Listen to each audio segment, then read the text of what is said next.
মুন্সিগঞ্জের দুই গ্রুপের সংঘর্ষে 9 জন টেটাবিদ্ধ সহ হত 20, মহিলা সহ আটক 205টি টেটা ও 9টি ঢাল উদ্ধার।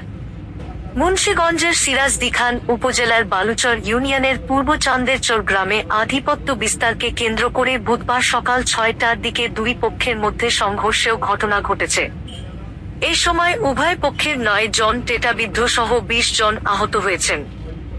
সংঘর্ষ থামাতে গিয়ে বালুচর ইউনিয়নের 2 নং ওয়ার্ডের ইউপি সদস্য আলেক চান সজীব আহত হন। এ সময় 4টি বাড়িঘর ভাঙচুর হয়। আহতদের বিভিন্ন হাসপাতালে নেওয়া হয়েছে। ঘটনাস্থল হতে পুলিশ মহিলা সহ 9 জনকে আটক 205টি টেটা ও 9টি ঢাল উদ্ধার করে। সকাল 6টার দিকে শুরু হওয়া সংঘর্ষ চলে সকাল 9টা পর্যন্ত। পরিস্থিতি নিয়ন্ত্রণ আনতে পুলিশ 25 রাউন্ড গুলি ছুড়েন। বর্তমানে ঘটনাস্থলে অতিরিক্ত পুলিশ মোতায়েন রয়েছে। পুলিশ ও স্থানীয়রা জানায়, পূর্ব চান্দেরচর গ্রামের কামিজুদ্দিন কামু ও একই এলাকার কালাইচান মাদব্বর সমর্থকদের মধ্যে ফসলি জমির মাটি কাটার টাকার ভাগবাটোয়ারা ও আধিপত্য বিস্তারকে কেন্দ্র করে দুপক্ষের মধ্যে রবিবার 10 জুলাই সকাল 6টায় সংঘর্ষের ঘটনা ঘটে। এর আগে গেল 21 জুন উভয় পক্ষের মধ্যে সংঘর্ষ হয়েছিল। ওই সংঘর্ষে 4 জন টেটাবিদ্ধ সহ 10 জন আহত হয়েছিল। এ সময় পুলিশের লাঠিচার্জে আহত হয়েছেন সিরাজদিখান উপজেলা মানবকণ্ঠ পত্রিকার প্রতিনিধি সালাহউদ্দিন সালমান। বালুচর ইউপি চেয়ারম্যান মো. আওলাদ হোসেন সংঘর্ষের বিষয়টি নিশ্চিত করে বলেন, আমাদের 2 নং ওয়ার্ডের ইউপি সদস্য আলেক চান সজীব সংঘর্ষ থামাতে গিয়ে আহত হয়েছে।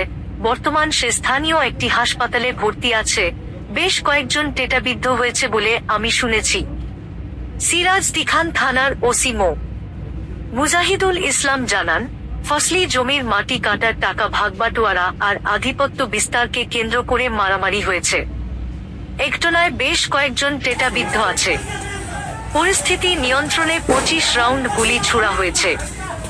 ঘটনাস্থল হতে মহিলা সহ 2 জনকে আটক 205টি টেটা ও 9টি ঢাল উদ্ধার করা হয়েছে। সাংবাদিকের ওপর হামলার বিষয়ে বলেন, এটা একটা ভুল বোঝাবুঝি হয়েছে। বর্তমানে পরিস্থিতি শান্ত রয়েছে।